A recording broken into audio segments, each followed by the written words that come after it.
Greetings and salutations, everyone. I hope everyone is doing well this evening. Tonight, I've got a terrifying Dogman encounter with a bonus short story for you guys. I hope you guys enjoy these too. Before we get into these encounters, I'd like to share a couple links with you. First, my Patreon and PayPal link help keep this channel growing and going because I am commercial free. Also, my merch link is in the description if you'd like to purchase a Jeff Nadolny narration t-shirt or coffee mug. Follow the link over there. And last but not least, my creepypasta channel. That link is in the description as well. That's a channel just designed for creepypastas, fan fiction, and scary voice acting.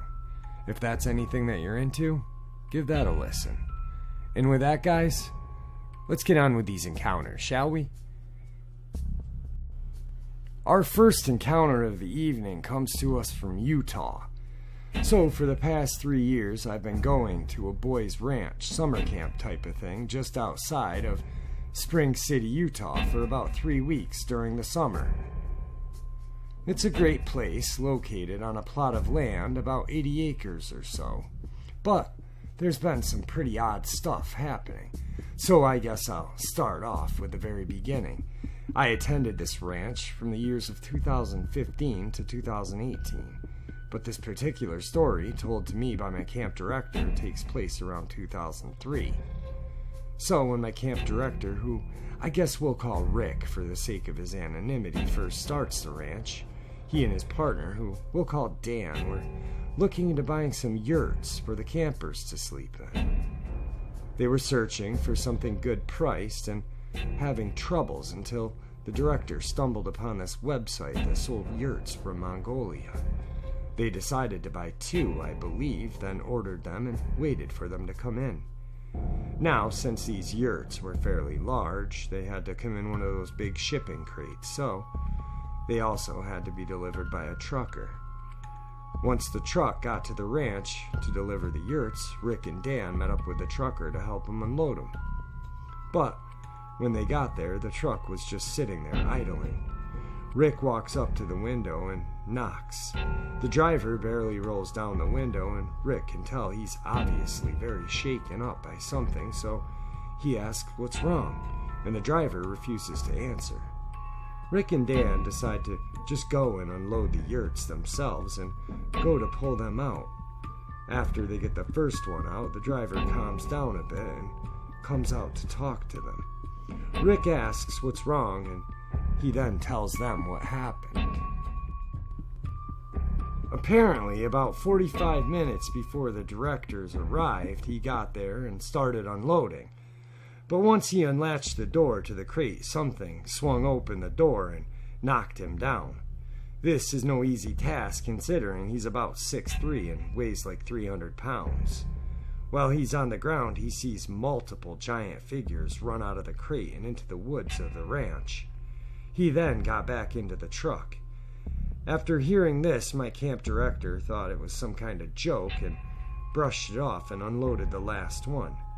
After they unloaded them, the driver left and they went to go back to their cars until they heard a scream that sounded half human, half animal.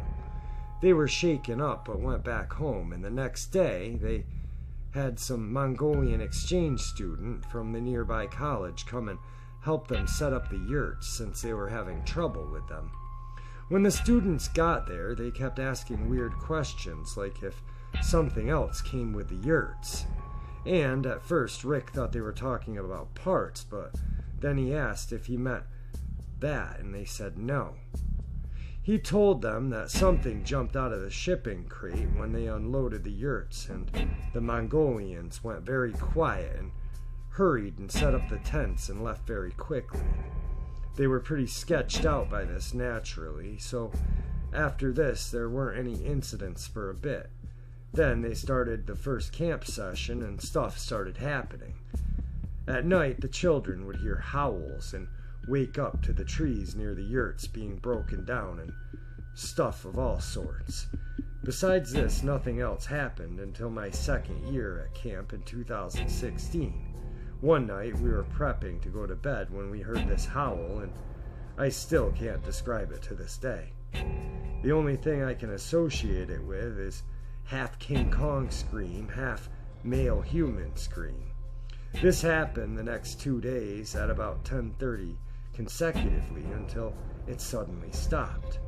The last strange thing that happened is often when I would go for walks out into the woods, I would find dead lambs with fully intact body, but usually little to no head. I know this was not a long story, but I hope you guys can help me figure out what it was, or maybe what it could be.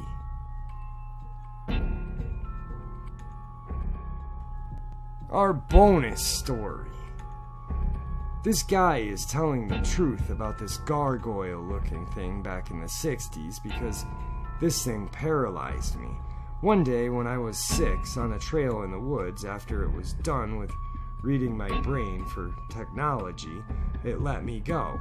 It looked like a gargoyle with huge bat wings. I live in Alton, Illinois at the time. This was back in the 60s. This is true. This gargoyle bat-looking thing erased my memory for over 40 years. Then one day I just started to remember, to my horror. Because growing up on a farm in southern Illinois after moving from Alton, Illinois, I never saw anything that would trigger my memory of that to this day. Now, back to what triggered my memory of the day in Alton on the trail. I was in my late 40s when my friends were camping out in the dark, cloudless night when all of a sudden I saw my first flying saucer. So I hollered to my 3 friends to quickly come here and look up where I was pointing, and they saw it too. It was very clear to see what it looked like. Saying the least, we were all amazed because none of us had ever seen a real flying saucer. After the camping trip, I started to think about what my friends and I had just seen. That's when it hit me like a ton of bricks of what happened to me back in the 60s when that bat-looking thing grabbed me by my back of my head and stopped me where I was standing in the middle of the trail, watching the older kids in front of me racing to the clubhouse. They just kept running and never looked back when I was stopped by the gargoyle bat devil. That paralyzed me. Someone had the idea of racing to the clubhouse that we all built one day, but no, I never remembered anything about that until I was in my 40s. After that night, my friends and I went camping, and I saw the flying saucer. Things in this world are not like we think that they are, or like we'd hope they should be.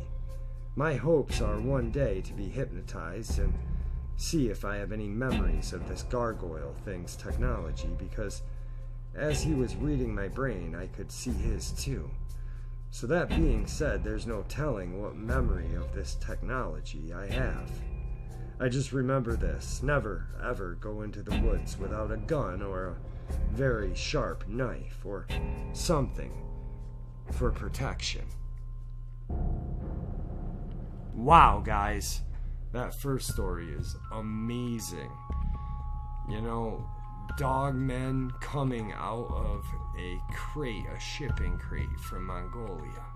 Now I know what you guys are thinking. They didn't see a Dogman, but you heard the howl, you know? And I know other cryptids howl, but the ones that I've heard don't howl. And this last story, wow, what an amazing story. You know, a bat, gargoyle, devil, mind-reading creature. What the hell is that? You know, what do we have lurking in this bizarre world we live in? It could have been the Mothman for all we know. Anyway, guys, I've got some great Dogman encounters for you coming up. I'm working on them right now as we speak. You guys are absolutely gonna love these. So thanks for tuning in as always, and I'll see you guys tomorrow. Have a good night, guys. Thanks.